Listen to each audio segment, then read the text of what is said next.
Fala, nação rubro-negra, estamos aqui para mais um vídeo do canal. Hoje é Top 5 especial ídolos. Eu sou o Vinícius. Eu sou o Belion e toca pra nação.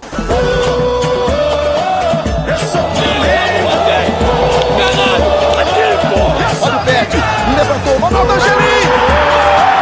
Eu sou Flamengo de corpo, sangue, alma e coração.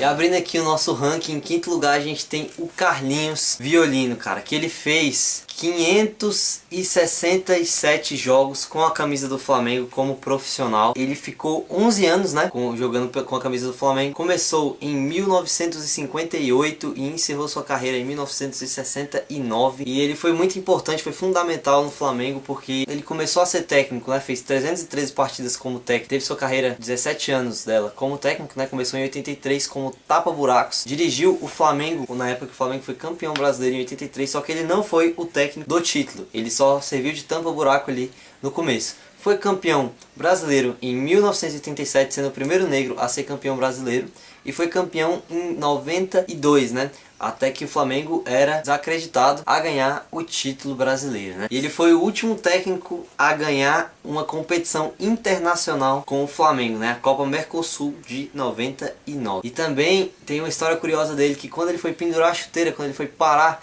ele deu sua chuteira a um molequinho da base chamado de Arthur Antunes Coimbra. Um tal de galinho de quintinho aí. Galinho de Quintino, né? E o resto é história. E o quarto lugar, a gente colocou um cara que ganhou tudo que ele podia ganhar pelo Flamengo. Participou de 5 dos 6 títulos brasileiros do Flamengo. E esse cara é o Andrade. O Andrade, um ótimo volante. Jogador de uma qualidade, assim, refinada. Imensa, né? Uma ótima visão de jogo. Passes incríveis. Participou da fase áurea do Flamengo junto com outros craques. Foi campeão dos 4 títulos brasileiros como jogador, né? Foi campeão mais tardar em 2009 como técnico, campeão da Libertadores, campeão intercontinental. Ganhou tudo que podia ganhar, fez o que precisava fazer. Fez seu nome no Flamengo, né?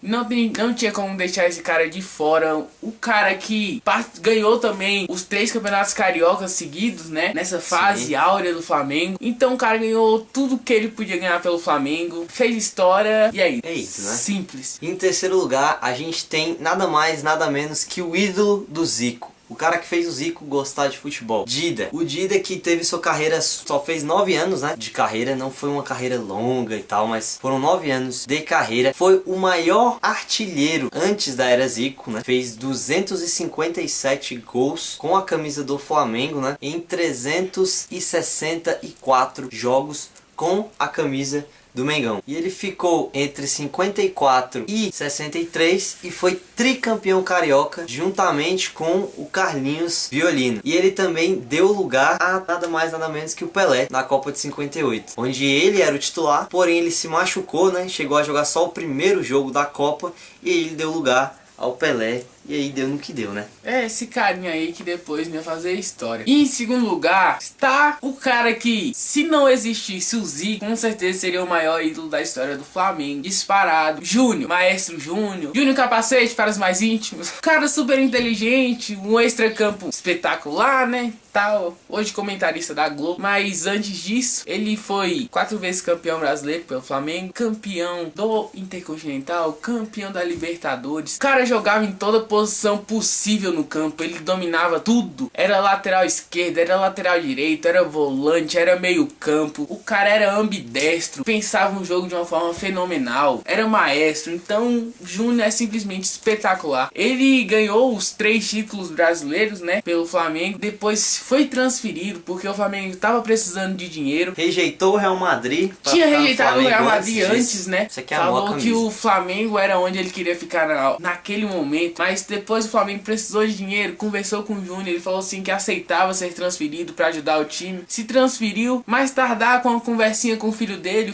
falou que nunca tinha visto ele jogar pelo Flamengo, ele falou assim, não, vamos resolver essa parada aí, voltou pro Flamengo, foi campeão de 92. Pronto. Só isso. Coroou a carreira dele no Flamengo com esse título aí de 1992, né? E era pro Júnior ser o maior ídolo da história do Flamengo se não fosse um pequeno senhor franzino, magro, que se chama só Zico. Só o maior de todos, cara. A gente cogitou não colocar o Zico aqui, mas não porque ele não era digno de ser ídolo do Flamengo, mas porque era uma sacanagem com os outros caras, velho. Porque o Zico, ele é uma entidade, ele é muito mais do que ídolo da torcida do Flamengo. Porque esses caras que a gente falou antes, eles participaram da fase áurea do Flamengo. Mas o ídolo, Zico, comandou o time do Flamengo nessa fase. O Zico é o Flamengo, cara. Não tem como separar Flamengo de Zico e Zico de Flamengo. Cara, o Zico estreou em 71, franzino. Os caras criticavam o Zico assim de uma forma, porque falava que ele não aguentava porrada, que ele não ia vingar, que ele não ia vingar, era muito magro. Ele deixou de passar em muitos testes por conta dessa fragilidade dele, da né, por ser física, magro. né? Mas no Flamengo ele recebeu um tratamento à base de esteroides, fez fortalecimento muscular e quando começou a jogar, meu amigo, aí segura o cara, porque o cara começou a dar drible, o cara começou a meter gol, o cara começou a dar umas arrancadas fenomenais, o cara fez chover, sem contar que a gente não falou da maior qualidade dele. bater falta. Cara, batia falta sim. Quando ocorria falta perto da área do Flamengo, os caras já ficavam tristes, já, né? Era A um torcida do pênalti. Flamengo já comemorava, né? Era um problema assim muito forte mesmo. Teve uma jogada de 87, né, que até o cara falou que a barreira se virou quando o Zico bateu a falta. Aí o cara falou bem assim, por que eles se viraram? Ele falou assim, não, era porque eu queria ver o gol do Zico. Pode ser o último lance do jogo. Zicozinho pra cobrança. Partiu Zico, bateu no capricho. Aqui começava o tetracampeonato brasileiro do Flamengo. Então, cara, o bicho foi campeão de tudo. 4 vezes campeão brasileiro. Uma Libertadores. Um Mundial. Inclusive sendo o melhor jogador do Mundial. Ganhou o carro lá que ele guarda até hoje. Botou os ingleses na roda aí, como todo mundo já Aterrorizou sabe. todo mundo. Só não fez chover. Talvez faça. Fez chover. Porque o Zico é Que Zico. é a entidade. Zico faz Então, tudo. maior artilheiro da história do Maracanã, meio campista com o maior número de gols na história, presente no Hall da Fama da FIFA, só 4 brasileiros têm essa honra. E, cara, você fala de história, você vai ter Zico no meio da história do futebol, não tem como. Um dos jogadores do século XX, atrás de Pelé e Maradona. Você quer mais o quê? Nada, não precisa de mais nada. Então, cara, esse foi o nosso top 5, os nossos ídolos, assim, mas a gente tem que fazer algumas menções honrosas. Sim. São caras assim que a gente queria colocar eles. Claro que queria, eles são ídolos da nossa nação. Mas o nosso top 5 assim foi complicado, né? É difícil, cara. Ainda tinha pra colocar aí no top 5 Nunes, o Adílio, o Leonardo, o Leandro, o próprio Romário até, que alguns ainda acham que ele é ídolo do Flamengo, mas eu não acho, por causa da identificação que ele tem com o Vasco, etc. Enfim. Sem falar dos mais recentes, né? Adriano, Petkovic, o Juan, que tá jogando ainda. Né? E aí a gente quer que vocês coloquem aí nos comentários os seus ídolos, né? Os ídolos que vocês viram jogar também, né? Quem sabe futuramente a gente não faça esse top 5. Exatamente. Coloca aí mais sugestões de vídeo. A gente tá fazendo as sugestões que vocês estão pedindo, né? Sim, a gente atendeu as sugestões de vocês. Exatamente. E aquela de sempre. Curte, compartilha, manda pros amigos, pra família. Não esquece de apertar no sininho pra você receber a notificação quando o vídeo for postado, né? Enfim, no mais é isso. Toca pra nação.